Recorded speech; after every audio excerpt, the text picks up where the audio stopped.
Showtime, showtime, and I'm a giant nerd. All right. Do. Oh, yeah.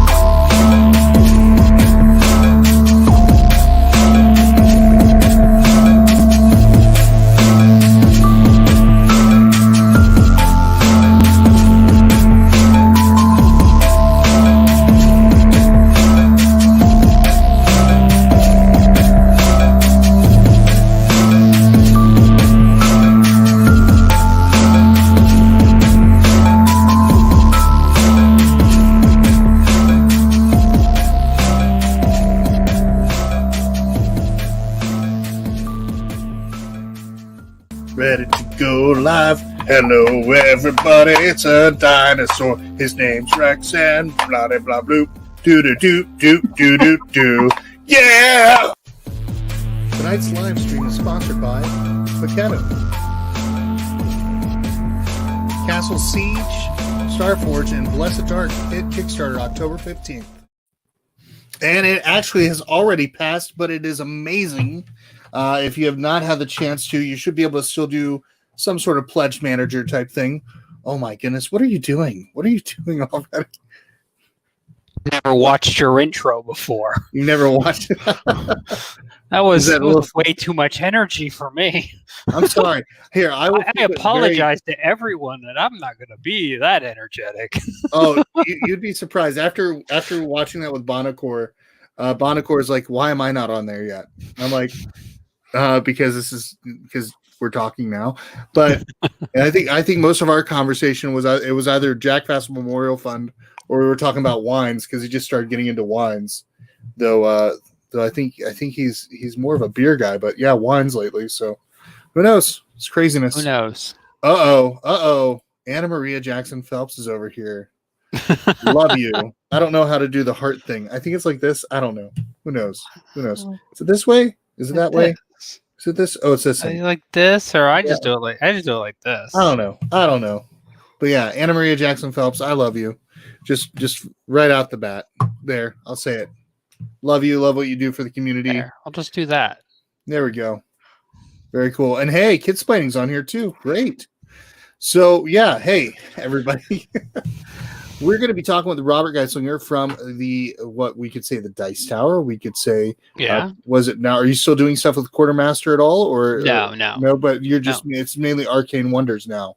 Mainly, Arcane Wonders is my day job. It's how I pay my rent, and then I still do stuff with Dice Tower as well. I am on a bit of a break from full reviews. I think it's been about a year. I just. Arcane Wonders has me busy, but I still do the FOMO segment on crowd surfing, looking at other publishers' Kickstarters. Yeah, so, you just did one for, I think, what was it, Atlantis Rising, the Monsters expansion? I did. Yeah. Nice, very cool. And now you just started? Was it Arcane Wonders? What was last year's when you started with them? Correct. Would have been a year and 2 months ago. Very cool. I remember. I took over when Tony left, and he went over to Czech Games Edition. Yeah, that's right. Yep, heart hands. however, yeah, like that. Okay, I don't do it as much, so I don't know. I have to work on the heart hands later.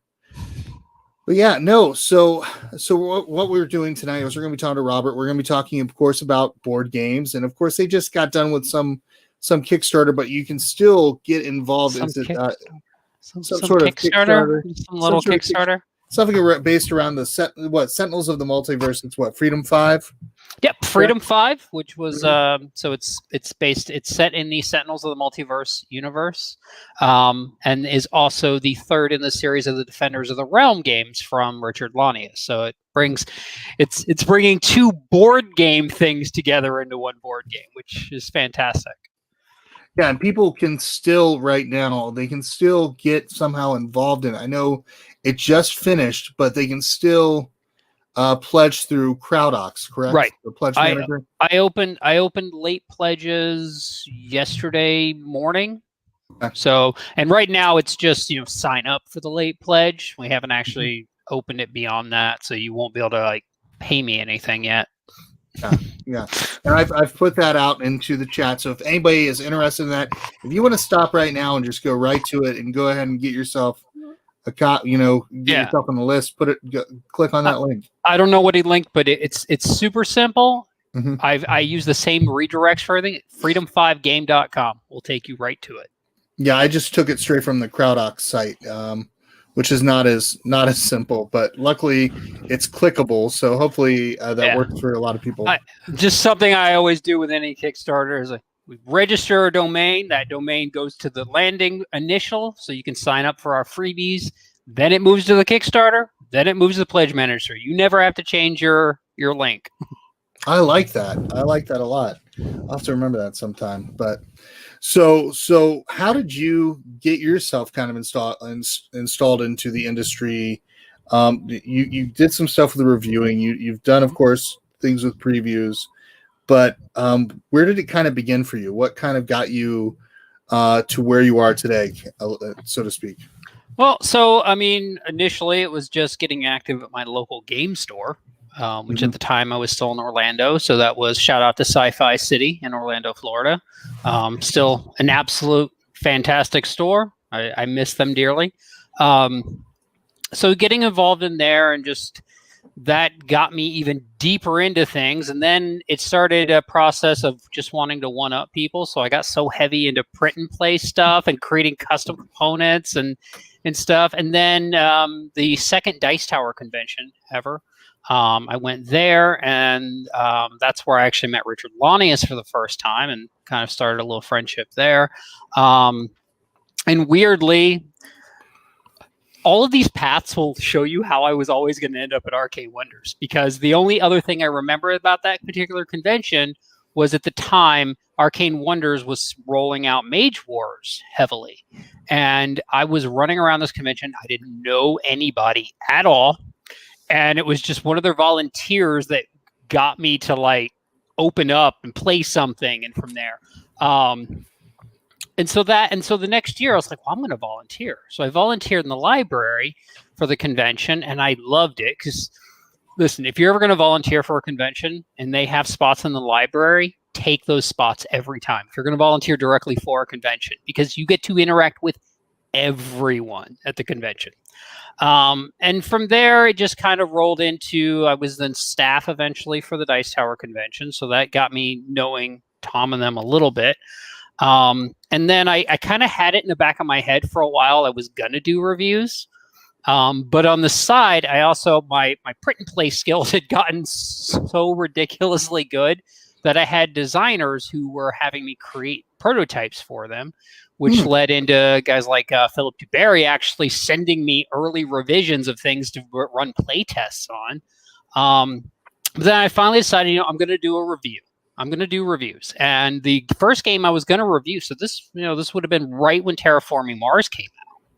I was like, I'm going to review Terraforming Mars. I want everyone to know that I filmed a review for Terraforming Mars 6 times. No one's ever seen any of them. They were all terrible. I went through all these different iterations. I think some of them I had a whiteboard I was writing on. Like, it was just this whole thing. And eventually I'm like, no, I hate all of this. So I was like, well, no one's doing skits. So I started doing skits before my reviews. Okay.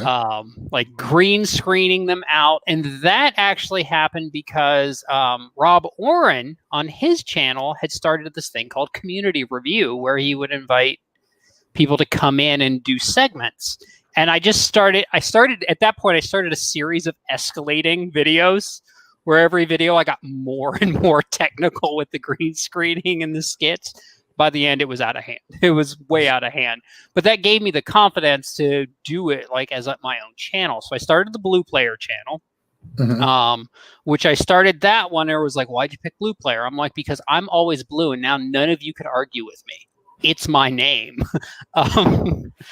And I posted my 3rd review, which was for a game from Atlas called Lost in Relier, where I had a skit where I was arguing with myself about, yeah, but it's Lost in Really. I'm like, yes, I get it. We're really lost, but what's it called? And Tom happened to see it, and I got a message from him, and he's like, hey, call me. And I'm like, okay. So I called him, and he asked if I wanted to join the Dice Tower. I made him wait 2 weeks before I gave him an answer. Which, in respect, I actually did consider not doing it. Like, it was a legit decision I made, whether or not I wanted to join a pre-existing network or stay on my own. I mean, I was starting to pick up a little steam there. And I decided yes, so I moved my reviews over to there, and I continued with the skits. And that's really what I did. I stayed as a reviewer with the Dice Tower for a couple years before I really moved to anything else. I was still doing side work for publishers. I started doing the animated how to plays that you can still see over on the Blue Player channel as a side thing. I did a lot for Colossal, Stronghold, Maple, which actually was cool for me because I don't know how to do animation. Yeah. But I do know how to do keyframes in Premiere. So I literally would set up a board game like I was going to play it in Premiere. Okay. And then keyframe moving things around. Oh, wow. So those were painstaking processes. That had to have been. And often often a lot of those, I still, by the end, had no idea how to play the game. Because they would just hand me a rule book and a bucket of assets. No physical copy of the game, nothing. I did those with a rule book and a bucket of all the game assets. So people are like, can you teach me that game? You did the how to play. I'm like, I have no idea, because start to finish, that might have been a 2-week process for me. I have no idea how this game plays. And then from there, obviously, I ended up at Quartermaster, and that was a simple luck thing. I had been working in the audio industry for over 10 years in the software side of the financial side. I was just at my breaking point with that. I wanted out. The auto industry is a very corrupt industry, and I couldn't deal with, even though I made good money, I couldn't deal with the ethical side of it all the time. I'm like, I literally program systems that their only job is to rip people off. I was at my breaking point. And I had posted about how I needed to find something else.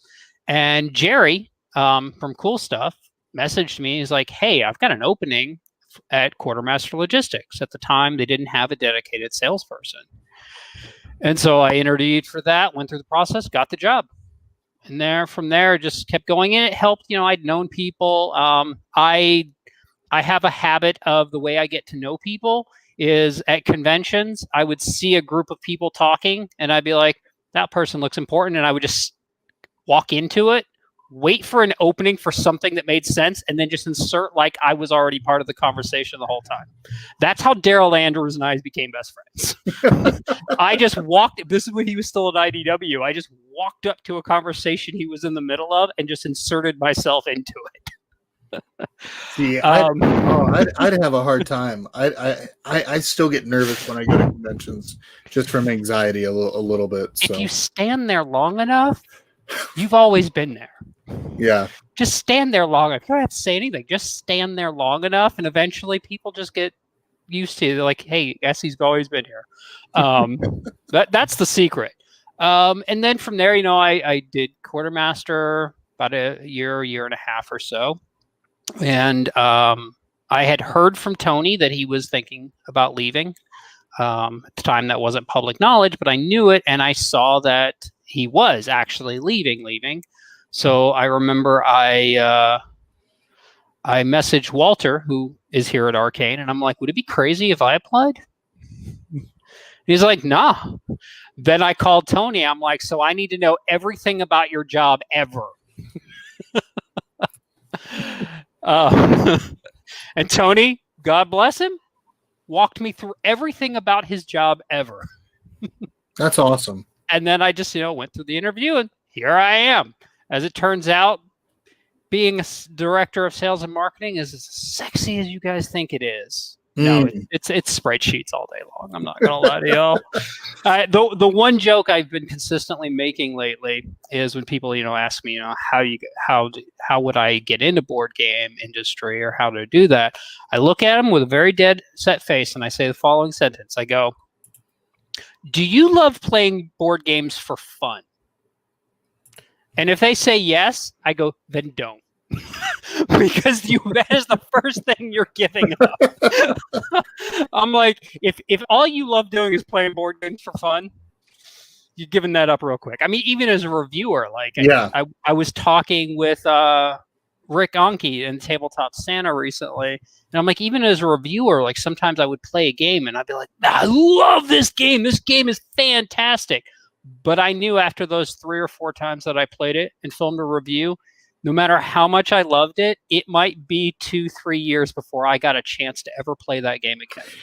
Yeah, it's interesting. We've started doing the review process, and the nice thing is we have the kids, and so with us, it's like, okay, we're gonna do. We will play other games throughout the week, whatever the kids want to play, and then we kind of set 2 games a week is what we'll review, and that's kind of makes it so that way it's not chaos and it's not taking away the passion from what they're doing and enjoying it with us as a family. So it makes it a lot easier, I think, for us to be able to go back to the table. Like this week, we just did a review last week for Meeple Land, and my kids were playing it the next 2 days after that, just enjoying it and just having fun with it. And so, nice. Yeah, but I mean, it's for us. I mean, I'm very fortunate that I have the 4 other players in the house to play with, but we set kind of a limit with us with, okay, this is what we're going to do. This is how many times we're going to do it. Right. And we're not going to, it's not going to be pressure on them to do anything. And it's not going to be pressure on my wife, and it's not going to be pressure on me, because if it gets to that level where it becomes where that love is lost. Right. And that's what I always tell people. I'm like, you're gonna need to be able to find a balance there, strike it. Not everyone's gonna be quite as bold as I just said. For me, the answer of how I got here was I just kept doing things until everyone assumed I had already been there. Like I went these weird routes, like I did the videos, I did that, but like I probably was already firmly in this industry before I'd ever worked at a convention booth even once. That's pretty amazing. Right. Like I remember I volunteered when I was at Quartermaster. I volunteered to work at some publisher's booth. And I looked at him, I'm like, what's funny? I've been around all this time. This is the first time I've ever worked a booth. And they're like, what? And I'm like, yeah, never worked a booth before. It's a monster. It can be a beast working a booth. Right. So my path is probably not the path most people follow. I am a very firm believer in that. If at some point people will just think you've always been there. And then at that point, all you've got to do is convince them to give you money. Oh, that's a great idea. Right. You just stay there long enough that they assume you've always been there. So now they assume that you're going to be there. And now the next step is now give me money to be here. Boom. You're in the industry. Congratulations. Love it. Love it. That needs to be a book. Be like, just stand there and hope they give you money. I like it. It's the ultimate fake it till you make it. Oh my gosh. That's so good. Oh, wow. So, yeah, there's my answer. If you want to know how to work at Arcane Wonders, just keep showing up at my booth until eventually I'm like, well, you work here, right? I'm gonna have to do that then. Gosh. I'll be there. I'll be there at Gen Con. Yeah, I'll play. I have to say, I do enjoy doing the work in the booths and stuff. It's fun too. So, what is this? I've absolutely always been in this interview. See, Yeah. See, he's always been here. So now next time you'll be confused why he's not a guest. Yeah. I'm He's just always been here. He's been on as a guest, which really nice guy. So we did one over about his theater company, which was really cool. I mean, to be fair though, so like all joking aside, that's honestly how I've gotten into every job I've ever had in my entire life. Like that's how when I got into the auto industry and that side, do you know what my experience level in that was? 0. I just hung around until they hired me. I think the only job I ever got on like qualifications, a full interview process, like was the small amount of time I spent at Lockheed Martin. Okay. And that was a weird one because that one went the opposite direction. Went through the whole process, got hired, never saw my boss once the entire time I worked there. And instead of just hanging around till everyone thought, I just stopped going until they figured out that I wasn't there. And by that, I mean, they called me 3 weeks later and said, wow. Hey, are you coming in today? And I'm like, what are you talking about? I left 3 weeks ago. I have another job. Oh, man. No, me, I started in the restaurant industry, and it was just kind of like, I was a server. I worked my tail off, and then I got management within about the course of a year working for a restaurant. But yeah, and then I did restaurants for the longest time. And I tell you, the restaurant industry is a whole lot different from board games or even what I'm doing. I'm doing like data management for a hospital now. So I've never worked in the restaurant industry either. Oh, the closest was working into at a coffee shop, which was, if anyone remembers, Barney's, who barely exist anymore. Still better coffee than Starbucks. Now I need to go find one. Love Barney's. So. But I had only been working there like 6 weeks as an in-between thing, and so this was my first like job. Like beyond that was the manager of the glamour shots in the mall near where I was working. Looks at me one day. She would come in with her staff. She looks at me one day and goes, "Have you ever done any photography?" And I'm like, "I've never even used a camera." She goes, "You want a job?" 6 months later, I was their regional photography and sales trainer. You got to be kidding me! Oh my gosh! Which is why whenever anybody's like, "You're gonna have to interview for the job," I'm like, I don't know how to do that. People just offer me jobs. Sounds like if you stand around long enough, you're just going to go right into the presidency. Right. See, I was from a young age, I was taught if you hang around long enough, people assume you've always been there. Oh my gosh. Now, with all of that said, yeah. I am not going to sit here and say that is not a very privileged position. I definitely benefit from a privilege in that respect. And I am fully well aware of that. That is all luck. I am not saying that half of that was anything to do with any skill I have. Now, once I got there, I worked my butt off and made sure that I excelled, but I'm absolutely fully aware of the privilege of it. So that's craziness. I'm just, I like, okay, so everybody just remember, stand around. Just stand around. Whatever you're doing later, just stand around. Well, no. You can't just stand around. Okay, you still have to put in something. Okay. Right? Yeah. If I just stood in that conversation with Daryl and them and literally never said a word and then people disperse, nothing would have happened. At some point, what you got to do is listen. Listen for the thing that you can speak anything about, and then immediately jump in. So there is still a degree of you've got to have some oomph to it. You can't just stand there. Oh, dang it. No. Right. It doesn't work. Chris, you still have to talk. You still have to engage. Okay. See, I'm so used to with the interview format. I mean, sometimes I do a lot of talking in some of these interviews, but sometimes I just take the time to listen, and it's been pretty good. I'm just not afraid to interrupt people. No, so I'll just go to PAX Unplugged next year. No, gosh, when's the next convention that we're actually going to meet in person? SN21, that's my guess. I think I live by the same rules my mother told me when I was younger, and I kept and she would be like, "Don't talk when I'm interrupting you; it's rude." SN21. Oh my god. Honestly, so people have asked. I still think SN21 is the best, safest bet. Now we might get something earlier. I mean, now they're talking about vaccines and stuff, but even that, like, first off, I have concerns with a vaccine that's being rushed. Yeah. I don't want the cure to be worse than the disease. But also, how quickly we're going to get it out, how quickly we're going to convince people to take it, especially since it's rushed. So you're going to have a degree of people who don't want to take it anyway. Like, no vaccines. And I'm like, well, I like life. But then there's going to be a certain degree of people that I will understand who are like, I don't want to test something that hasn't been through its paces. I don't want to take something that hasn't been tested yet. So those people I will understand if they're like, but also stay home.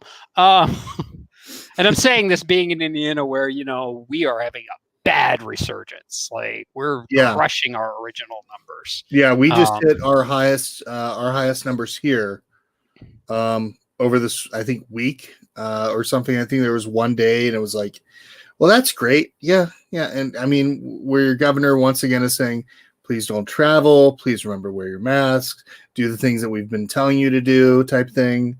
Listen, I'm so paranoid. Be glad I'm not wearing my mask right now. It's all right. It's right. I'm not going to sneeze or cough on you. Don't worry. So, no. Yeah, hopefully we can get back into cons because seriously, I'll just be at Arcane Wonders just standing there. I might talk once in a while too. But no. Hey, even better if you do what one person did and not only just hung around, just started demoing something. Really? Like 3 hours later, they still were demoing it. And I'm like, all right, so I guess you're one of my paid demoers now. Nice. Here's your pay. See, that's an interesting topic is paid demoers versus demoers that come in and like they get a hotel room and stuff and things like that, because I know we always pay our booth staff. Period. That's awesome. That's really cool. That's not an option. And it protects both the volunteer, which we still say the word volunteer. But, but it protects them and it protects me.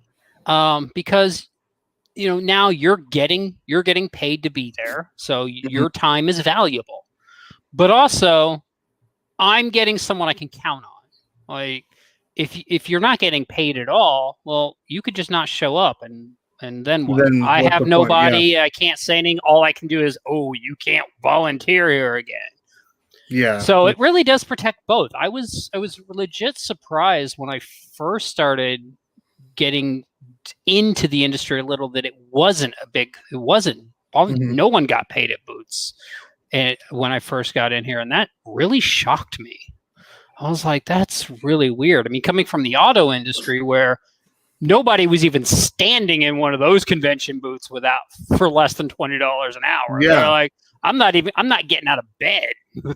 No. So it was such a shock to me to see, but it also, some degree, it made sense. It's a much smaller industry by scale. But at the end of the day, their time is valuable. So I like to pay them. If I have extra hotel rooms, I'll put them up too, especially if they're a repeat demoer or somebody that I'm especially, like one of our ambassadors. If I can put them in there, I'm obviously always going to cover their entire badges. To me, they're for the purpose of that show, they're an employee to me. Yeah. And so I'm going to treat them like an employee. I'm going to give them all the perks that I would give any other employee during that convention. But that's my personal take on it and how we do things here.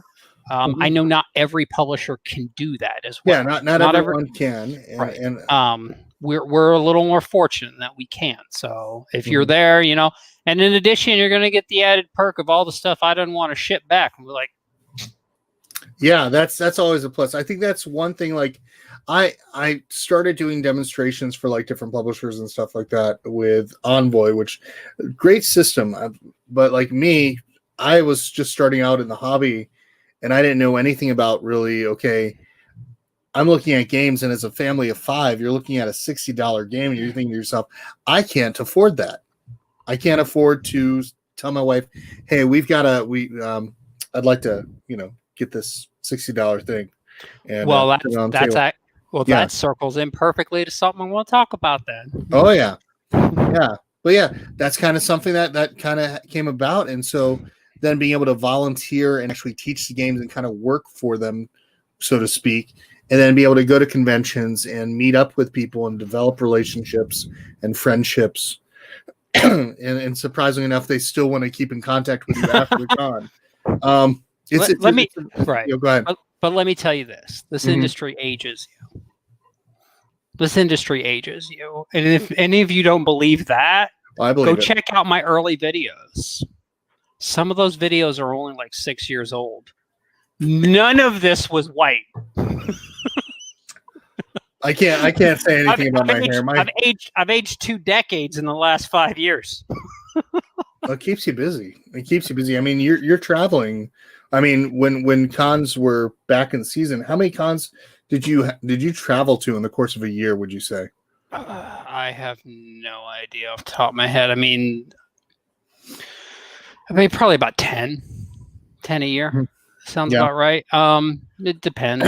But honestly, at this point, I kind of missed that. Mm-hmm. I'm gonna lie. I've been saying this a lot. These online virtual conventions are actually far more exhausting than real conventions. I can see that because there's no separation. Mm-mm. When I'm in a virtual con, if I am awake, I'm at the convention. If I walk past my computer, I'm at the convention. I also don't have the luxury of being able to schedule proper breaks. I don't have the luxury of more staff, because how do I quantify that? So it turns into a virtual convention, turns into the moment my eyeballs awake until I cannot possibly keep them, I am working. Yeah. Whereas in a normal convention, I work during the booth hours, take some meetings in the evening, and then I get to have some time with people I know and stuff. You don't get any of that. No, and we're all learning technologies on the fly. I mean, I had some advantage in that I've worked a lot with video, but live video wasn't something I worked with a lot. I specifically, my entire time at the Dice Tower, have always avoided doing live. I don't like doing live. I like, as somebody mentioned, my quality was always a certain level from the beginning, and it's because I always from the beginning wanted produced stuff. If I have a playthrough, I want to be able to go back and edit it and clean it and make it pretty. There's a reason why most of my videos, I'm in a suit or a shirt and tie. Like I had a certain thing that live doesn't work for. So I had some advantages, but some disadvantages. But yeah, it's exhausting. I mean, right now I'm in the middle of this with you, and I'm also in the middle of a virtual convention right now. I have not paid attention. I kid you not. I have not paid attention to anything going on with BGG at home, and it's not because I don't want to, but it's also because I'm at home. And so for me, I can actually, Beth's gonna fix some chicken nuggets later for the kids. I'm excited. I'm gonna spend that time with them a little bit, and then we're gonna do a playthrough of Macaron with Tate Wu. And it's one of those things, like I enjoy the playthrough things, I think, the most, or even live, because I'm interacting not only with you or interacting with other people. It's also anybody that's actually watching, having that fun of just interacting with them as well, because there's something nice about that connection that is missing from conventions. But there is. That's missing. And then from a publisher standpoint, it's exhausting in that we're killing ourselves through the virtual environment. And I love it. And I love that it's bringing in people who normally wouldn't get to do virtual conventions. And I hope to a point, a degree of virtual still continues on. Maybe with less publisher involvement and more just fan involvement. Exactly. But from a publisher standpoint, it's twice the work of a regular convention for way less return. When I'm running demos in a booth, we can move through them quicker.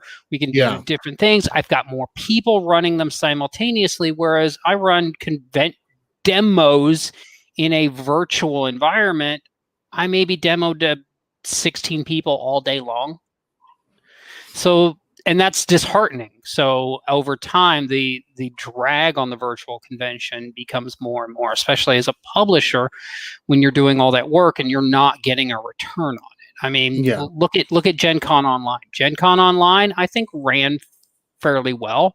Other than that cloud thing, whatever that was. And I had other complaints that are mostly sales, but at the end of the day, I had the top selling game of the Gen Con Online store, which when you say that sentence sounds great. That sounds fantastic. Yeah. Until I look at the real numbers and say that's still under 200 units.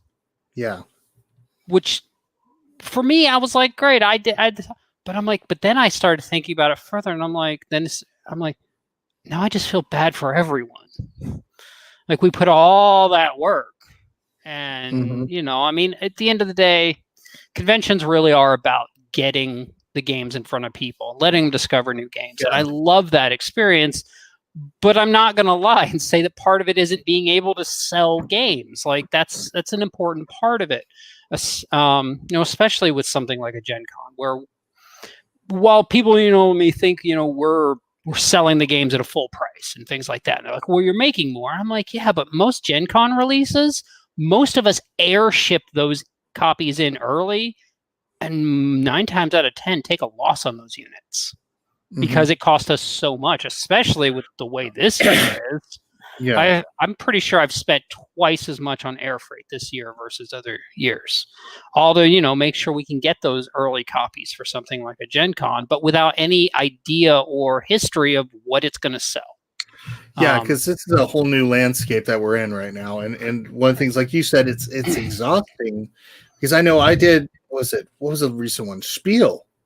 Recently did Spiel. And so I'm working demonstrations from like 9 a.m. to 9 p.m. and it's not really, you're not getting as much of a breather in between. You're doing so much talking and explaining. And sometimes there's that period where you're having to teach Tabletopia or having to teach Tabletop Simulator at the same time. And there's the other problem right there, is that we're spending time teaching software to people instead of teaching games. So that lends a further problem, which also runs into the same problem as a publisher. Most of us had to learn new skills this year. Like, I started out this year, I knew nothing about 3D modeling. I knew nothing about Unity. I knew nothing about Cinema 4D. I knew nothing about creating a whole tabletop simulator environment that wasn't just a throw together for playtesting. And now suddenly I have to know all of that. Yeah, and I have to admit, though, you have made a pretty cool looking room, because when you go in there, it looks, you've actually got the game toppers. Yep. I had shout out to Kevin Berkey from Game Toppers.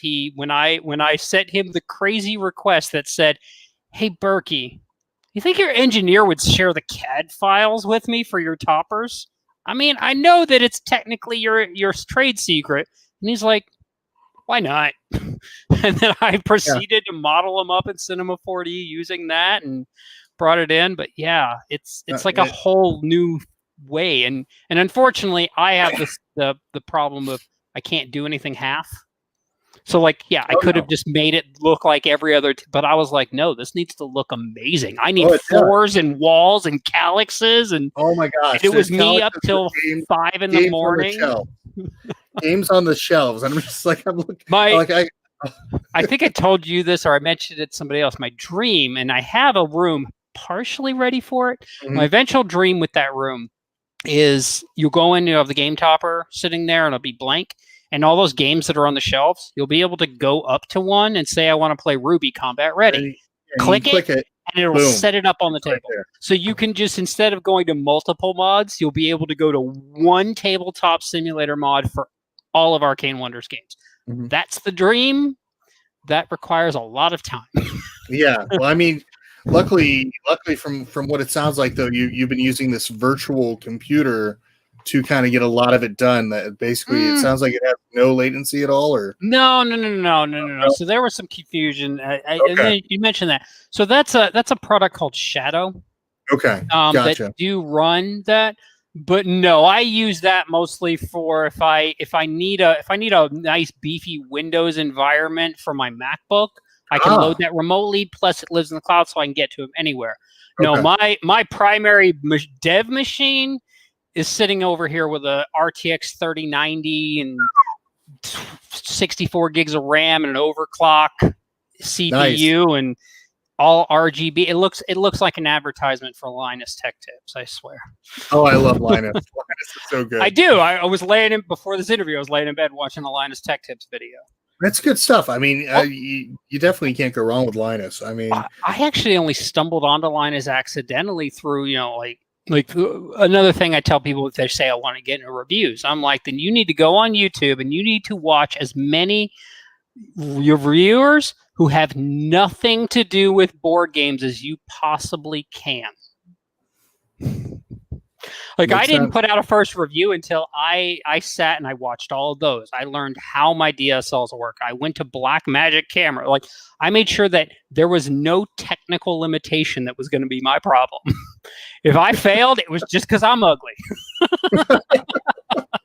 No, I've enjoyed watching Jay's 2 cents was always good for a lot of computers. Yeah, because that's I built my computer based off of. The only one that annoys me, it's good information, is but I can't stand Steve's voice, is Gamers Nexus. Yeah, I haven't done Gamers Nexus. He's great. He does great benchmarks. This case that I have was on one of his recommendations, but his voice kind of grates my ears for some reason, and I don't know why. Just something about it. And whereas Linus has got that higher pitch. Yeah. But I actually I feel more comfortable because like right now I'm talking in this, but when I do reviews, I do have a more naturally higher pitch. And I remember one of the earliest comments on a review was like, "It's great content. He sounds like Minnie Mouse." So I have a camaraderie with Linus in that respect. That's awesome. Because he has the same problem. Like when he's on camera, you just don't think about it. Like your voice slides into this weird sort of thing. So I can understand that because when I was serving tables or restaurant manager, you go up to somebody, you talk to them, but you do it with almost a different demeanor and a different tone because you want to get them to nod their head and buy what you're wanting to sell them. Right. Like, and of course you're using the Sullivan nod quite a bit and just little simple tricks to talk people into things. Yeah. Yeah. Wild stuff. Sorry to everyone watching. I just tend to ramble on. So this is good. I don't have a filter when I'm on live. No, my stuff was pre-produced. No, the whole purpose of this is to kind of be able to kick back, relax a little bit, and then go into the charity stuff. And so this is really good. But let's go into the charity part of it of all, which tonight you wanted to talk about Black Girls Code. So I'm going to put that up real quick. And yeah, somebody has actually said on here, I'm enjoying the chat. It's really interesting. So that's good. Very good. So let's go to I am a non-emotional cyborg, so... Non-emotional cyborg. That one said emotional cyborg? Yeah, that's that is Janelle. Janelle sometimes is on the Discord for the Gamecasters. They do some reviews and they have a really, really nice podcast. And she is on their Discord. Sometimes we play Among Us, which is like crazy because you think about it. Oh yeah, I've got this really nice computer. I'm going to play this something that came out in 2018. That's basically nothing. I mean, meanwhile, I've got an RTX 3090 that I've literally never loaded a game on ever. Really?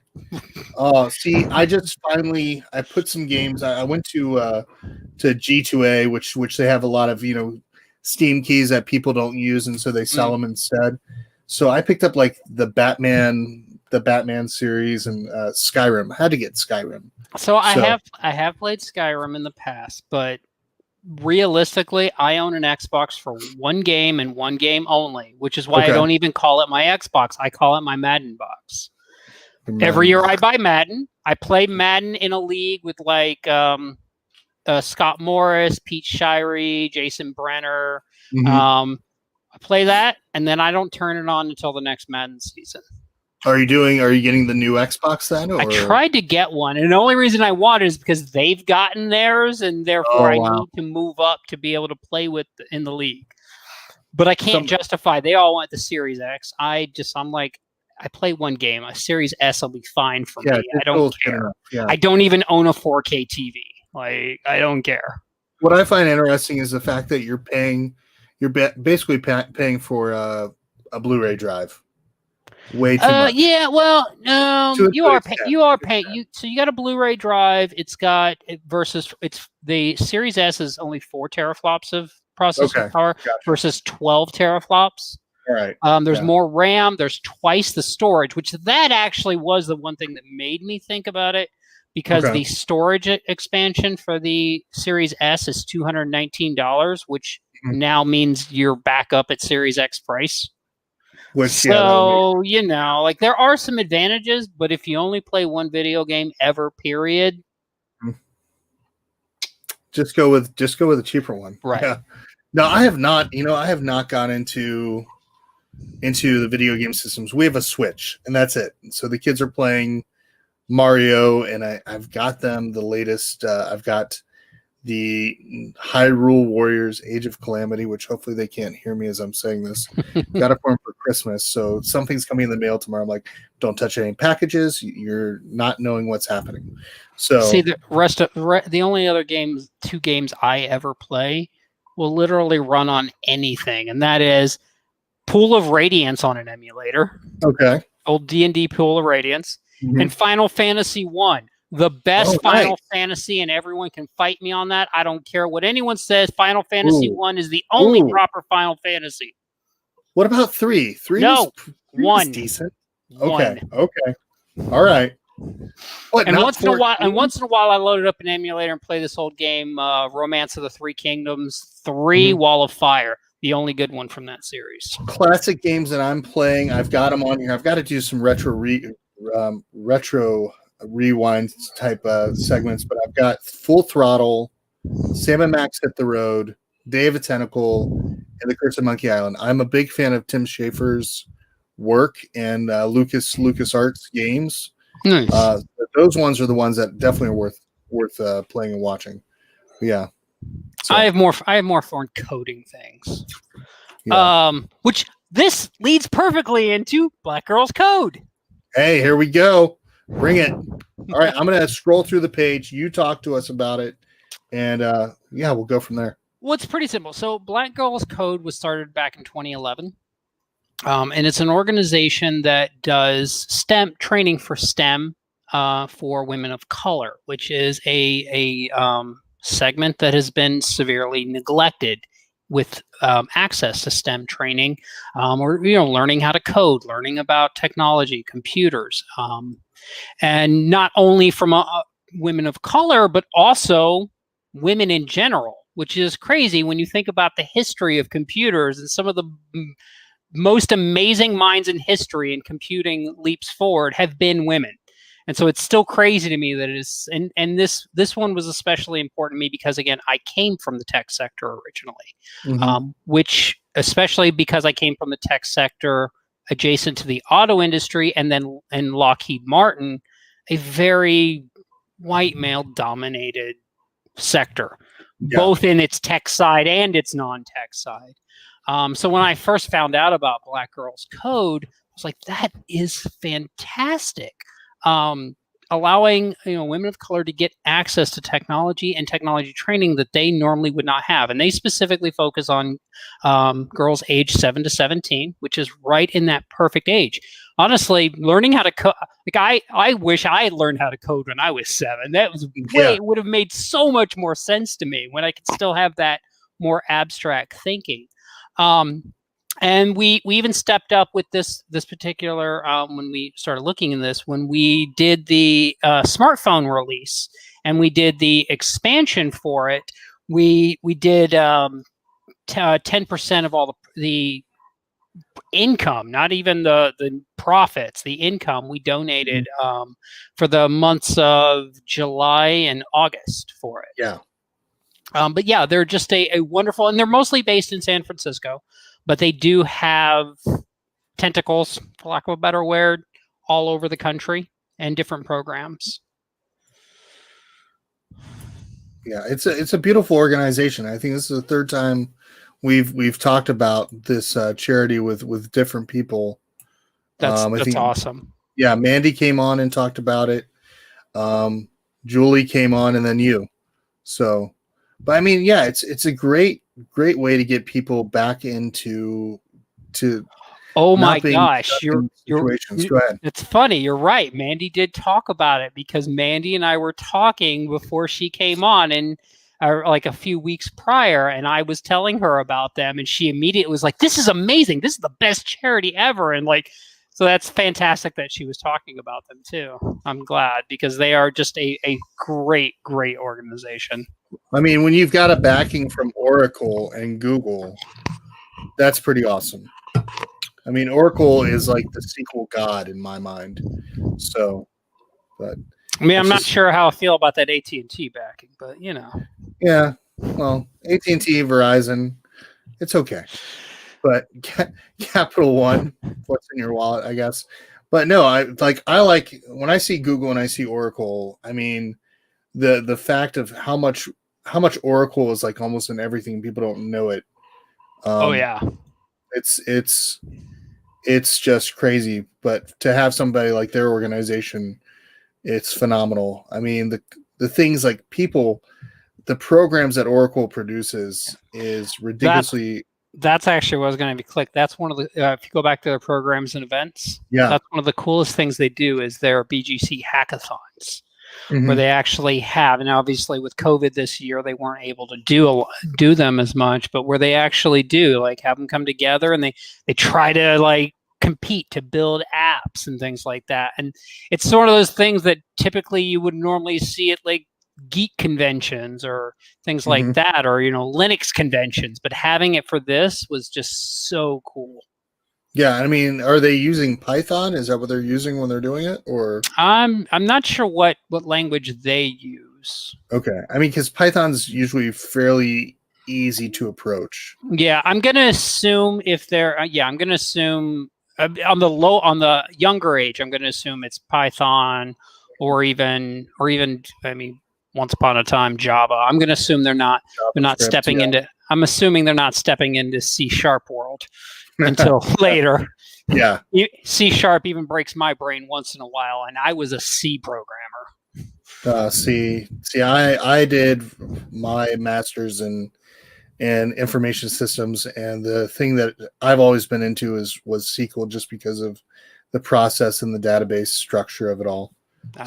No, see, I was a C programmer, and then once upon a time was a Java programmer. Not that anybody codes anything in Java anymore. Not anymore, no. For any purposes. No.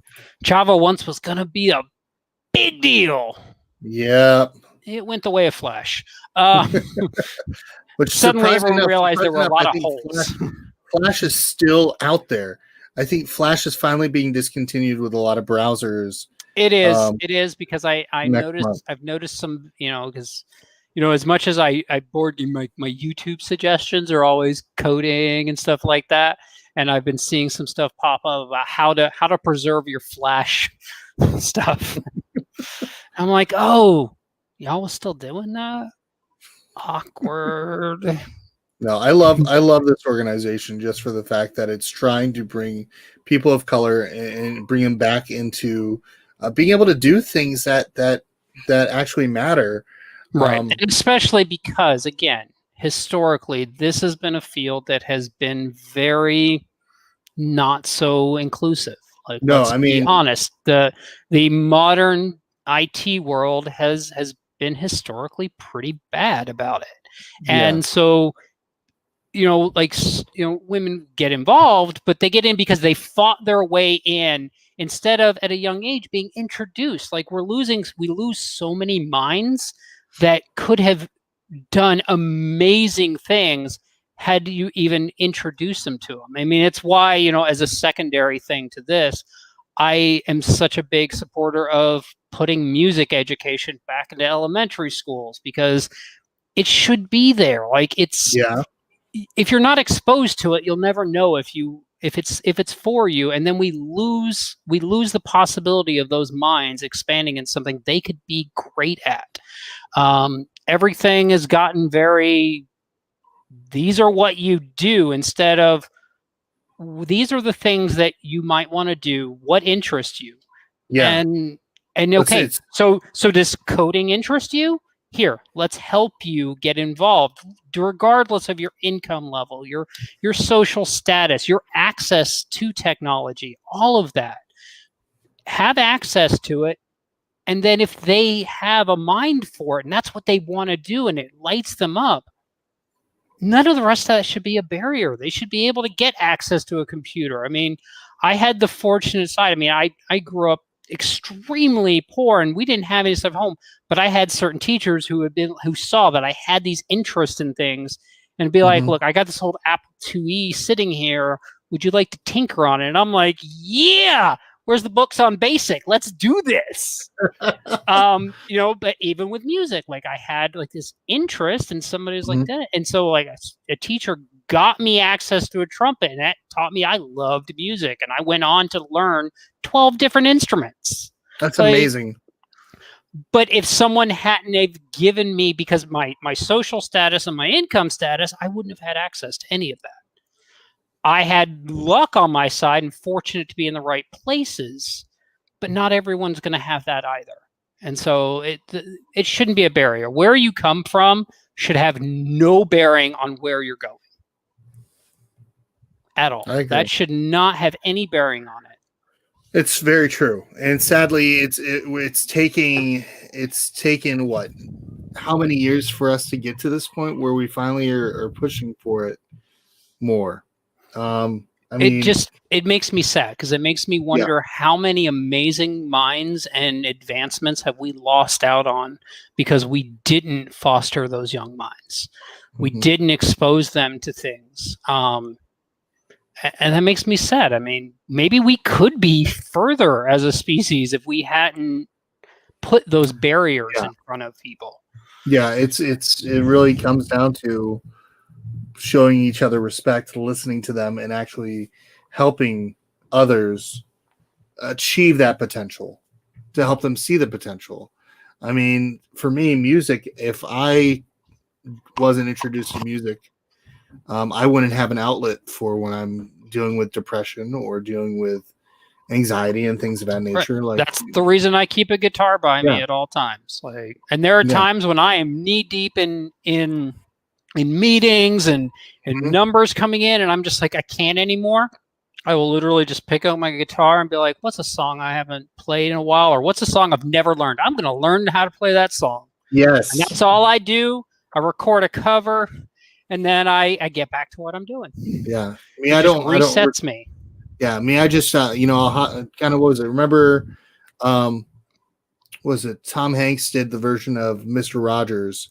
And Mr. Rogers would always say that whenever he would get mad or he would get unhappy, he would bang on the keyboard just a little bit, just bang on the keyboard. So like for me, it's playing a little bit of the piano or playing on the cello and just kind of, letting my emotions just come out onto the strings. So, but yeah, I mean, but that's the thing again. If I hadn't had access younger, that never would have been, and I wouldn't have that outlet now. Yeah. And lots of other things. I mean, honestly, if someone hadn't given me access to an old Apple IIe and let me program BASIC, would I be creating that tabletop mod now? Like, because I wouldn't have had those interests that connected together to get me to that point. Mm-hmm.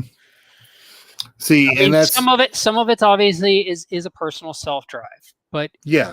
But that's also part of it in giving younger people full access to things that interest them. It allows them to find the things that interest them that they can be good at, which instills a set of confidence too. Like if someone had been forcing me to do, I don't know, I can't think of anything I'm not good at. No, okay. I mean, if someone had been forcing me at doing woodworking as my trade back then or something, I wouldn't be good at anything because I would have sucked at that and it would have killed my confidence or I wouldn't have had interest enough to try to be good at that. So yeah, it's just, I know I'm on a soapbox, but this is stupid important to me. No, it's important because, I mean, you look at it, the 1960s are not that far away. We're still dealing with issues that were very prevalent back then, were prevalent before that. And it was the idea that people are still being treated unfairly and still being treated unkind. And so it really comes down to, go ahead. No, sorry. I have a bad habit of talking. You're good. Hey, don't talk when I'm interrupting you. Don't talk when I'm interrupting you. I have brain to mouth disease and then nothing stops it. So I don't, it's a bad thing. I don't mean to interrupt people and I try to stop myself, but the mouth sounds come out and I'm like, whoa, put it back in. I was just going to say, it's, like having access to certain things that interest me and that I could be good at gave me the confidence to then say, I can be good at anything I put my mind to. And that's carried through my adult life. Now I have that confidence that I believe there is nothing that if I say, I want to do that I don't go, like, a month ago, I had no idea how vegan cheese making works. Now I am like over here making artisan vegan cheeses. I go 0 to 60 and I learn everything I can. Before I did my first video, I had literally never opened a video editor. But if at a young age I hadn't had access to a multitude of things and I could pick the things that I had the most ability to try, I wouldn't have gotten that confidence to be able to say that. If you're forcing people into this is your role, this is what you were born into, and if you're bad at that, well, that you're not going to have confidence to do anything. You now just think you're bad at things. And so you're not going to try and you're going to accept your lot in life. And that's why organizations like Black Girl Code is so important, because now girls of that age have access to something they might not have. Is it for everyone? Absolutely not. Do I think a little bit of coding benefits all kids? Yeah, I do. The reasoning skills there and the deduction skills and the problem solving skills absolutely transfer over to most anything else. Well, and also, age, it's so, and that's the other thing is technology is so prevalent in young people's lives that it's not even that much of a leap anymore for them. I mean, for me, I didn't have my first cell phone in my life until 2002. And I was 23. So I didn't have it, but it's been an amazing thing. The technology that we have now it's easier for us to be able to connect. And so why not give more people the chance? And yet somehow we are more disconnected than ever. Yep. But if we can use it to connect, let's use it to connect. Absolutely. So if you're interested in actually donating towards Black Girls Code, you can actually go ahead. I'm going to put it back up on the banner real quick so you can see it. And here we go. It is blackgirlscode.com. So you can go right there. You can donate. If you know of anybody, a family that's people of color, you can go ahead and let them know, hey, there's something that you can actually do to get involved. People don't always know about these organizations and what they do and how they help. Be a voice. Be a voice for people to help them so that way they can see these things and be able to be involved in these things. Because it's one thing for us to talk about them. It's another thing to get involved. So please take the time, get involved, make a donation towards a good cause. So blackgirlscode.com, go ahead and click it and make a difference. So, yeah. Good stuff. Good stuff. So, Robert, I want to say thank you very much for coming on. I appreciate you taking the time. No problem. I know we could probably talk about another hour or so, but I don't know if they want to hear my voice. Well, one thing I was going to say, since you brought it earlier when you talk about family of 4 or 5, $60 game, that is something that I have made as a conscious decision and a directive here, is that any of our games that are coming as family weight games, like we have Four Gardens coming out, it become a press point from a main point for me that those come in at 40 and under, because I want families to be able to enjoy games and play them together, but not at $60. That's, again, you were a perfect example. Is that was like, $40, that's going out to a movie for you. Like, it makes more sense. So it's become really important to me, especially now with everything that's gone on in the world. I want families to be able to play games together, enjoy that time together, because we're all being forced to have time together. Yes, we are. Yes, we are. But not break the bank. Like, yes. Somehow in the course of this whole thing, we've ended up with 3 cats in the course of 2 months, because why not? So that makes sense. Yeah, it makes perfect sense. That's craziness. But yeah, no, I want to say thank you for coming on, and so everybody knows a little bit about just my first interaction really with Robert. I think we became friends. I think on Facebook. I don't remember how. It was probably one of those mutual friend things. Which happens a lot when who knows? Like another secret I'll give all of y'all who are looking for the stand around method. Yep. Just send Facebook requests to everyone in the industry. Look, industry, go for it. Yeah, don't go spamming them. Just interact. No. You can do the stand around and look like you were always here game on Facebook too. Yes, you can. Yes, just don't be creepy about it. Yeah, but no. I went to PAX Unplugged. And I was just saying hi. I was just saying hi and trying to just learn the media side. I think that was the week I was just kind of learning the media side, learning how it kind of worked a little bit, and just kind of getting my foot in the door a little bit. And Robert I think we were looking at Volcanic Isle, which our family enjoys quite a bit. But Robert's like, here, take this with you all. Go ahead and send us a review afterwards. And yeah. Or don't, whatever. Yeah, and that's what you said. You seriously said, or don't, whatever. And it's not like, well, now I want to do it. Now because, but you're a family. This is a good family game. The kids will enjoy causing you to sink into the ocean. Have at it. Yeah, no, I kid you not. It was one of my. I think that was something special, because to me, I'm looking at like on the idea of, okay, I'm just going to come. I'm going to kind of meet people. I'm going to try to build some relationships here, have some fun with it, enjoy the time. And then you're just like, here, take this with you. I'm like, what the crap? What? And I never understood the idea of what it was to have like a board game hall at the end of a convention.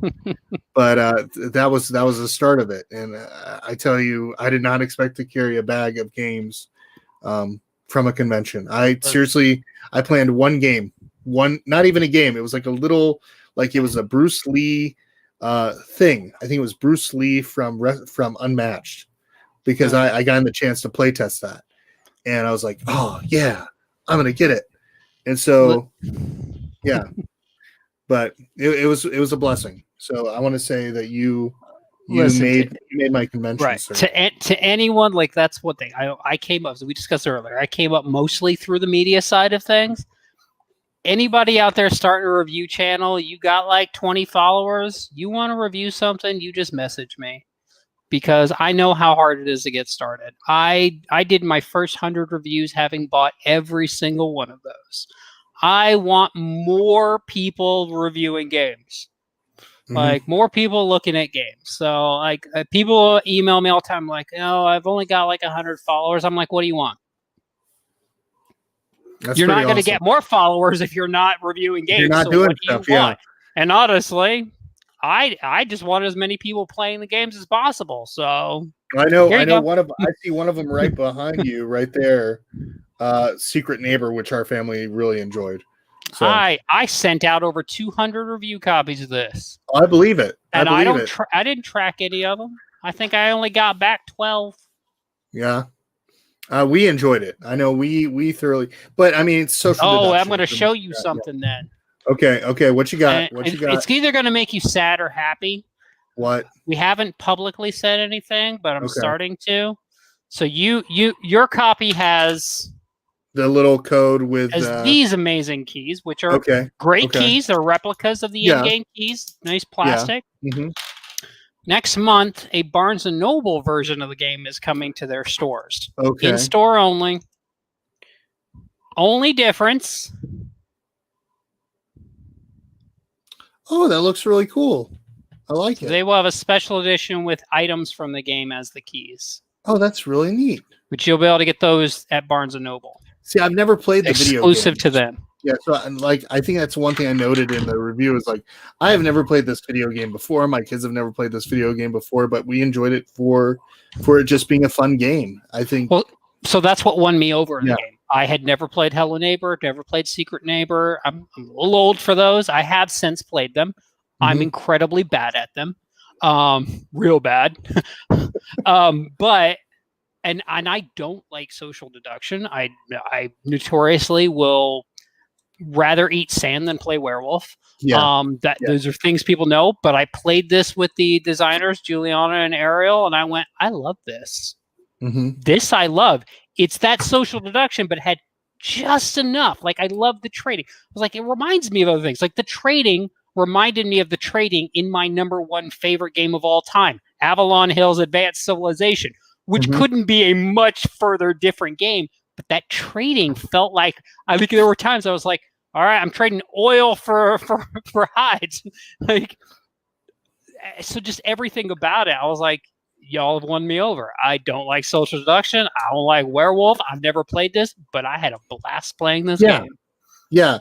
So I'm like, let's make this. And we're already working on the expansion, which will add roles.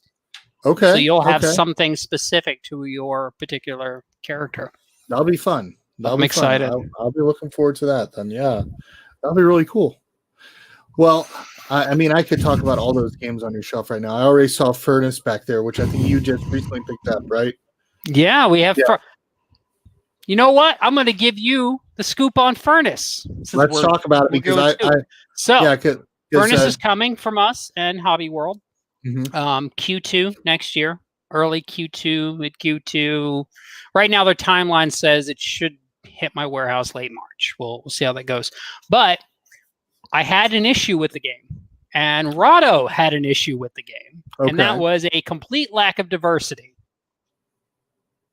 The 5 characters in the game are 4 of the whitest dudes you've ever seen, and a white lady. I'm like, so I love this game, and it's a fantastic game, and it's a follow-up to Smartphone that we already have. It's the same designer, and I love it. And I'm like, but I'm going to need some diversity in this box. And upon hearing that, and Rado also making the same combat, Hobby World came back, and they're like, do you want to change out 2 of the characters? And I'm like, yes, I do. And so we are taking out 2 of the Russian males from the game and replacing one with Annie Malone. Oh. Which I thought was fantastic. She's technically a hair late in the timeline because technically it's supposed to be 19th century, and she straddles right at the beginning of the 20th. But she was perfect. I was like, I love her, and she doesn't get enough credit. Madam Walker gets all the credit, but Annie Malone is who gave Madam C.J. Walker her start. So Annie Malone is coming in as one of the characters, and a new location. Her Poro house is replacing one of the locations, which is fantastic. And then we are also replacing one of the characters with Charles Spaulding, who was a black man in the 18th century who started the North Carolina life insurance company and was one of the, I believe, one of, or if not the first black male millionaire in the United States. And so we're bringing those into the game as 2 of the characters. So I was super stoked that they were, and they sent us the art the other day, and I was like, this is fantastic. Then so Furnace is coming with some diversity, which makes me happy. I'll have to see. That's really cool. I like that because we got our copy from Julie, I think, and of course I got some of those candies with it. Which Julia, yeah, Julia, and I was like, oh man, these are delicious. So yeah, and the final version will also have a nice insert, nice plastic insert. We haven't decided if we're going to bring the playmat over or not. We're looking at the design. But the nice thing is, although the playmat will be separate, much like we had a separate playmat option for Architectura that we got from them as well. But the playmat, because, people are like, why is the box so big? The playmat, if it goes, will sit flat inside the box. So if you get the playmat, it'll just sit flat in the box. So the box size is not changing. But yeah, I am super stoked, and we haven't publicly, because I just got the art yesterday, so we haven't publicly stated what the characters will be until now. That's pretty awesome. But yeah, it was super important to me that we add some diversity to it, because we like brought it everybody's up. really happy with Yeah, it, so. we brought it up, and originally they're like, "Well, it's Russian capitalists from the era," and I'm like, "Yeah, that's kind of weak in terms of theme, but yeah, I get it. You know, it's a Russian game. You want to celebrate the Russian capitalists there. I'm totally good with that." And like, but then they're like, "But we want to add in the bios," and I'm like, "See, I don't want to die on that historical hill. So why don't you let me look into some other historical figures we can put in there?" And they're like, "We love it. Let's do it." And I'm like, perfect. Plus I get the added bonus. I get to put their historical bios. And both of them deserve some additional credit. So yeah, I'm super, super stoked about it. And it doesn't change anything in the game. It's just replaces the artwork and names of two of the characters. Everything else is the exact same. Yeah, I like that. I like especially the fact, like you just said, the idea of having the biographies in the rule book. So that way, if somebody were to look at it, be like, okay, what is the history or the context of what's going on? I know when R&R did Humboldt's great journey, which they talked about Alexander Humboldt and his whole trip, right, and all the people they interacted with, Darwin and everything, the nature and how it matches with what the game's about. Right. I like that idea where I can take some of that historical aspects, read that to my kids, and say, "This is why this is it." So I love that. I love when historical context. I just do not love when people hang the reason why their game has no diversity on historical context. When that's the reason, when you're hanging it on that's the reason, I'm like, yeah, history's written by the victors, and I feel like you should probably dig a little deeper. That's true. That is very true. And then I also will make the argument, if you dug deeper and that still holds up, then maybe this isn't a thing you should be making a game about. Maybe this is a bad thing, and maybe you shouldn't be. I mean, like there were points when I was trying to go through and find characters, and they wanted them to be American, and we were going through that early 18th century and 19th century. We're going through times. Pretty sure Julie got tired of me screaming a million times over and over again. So I found another person who was rich and of color. It's another damn slave trader.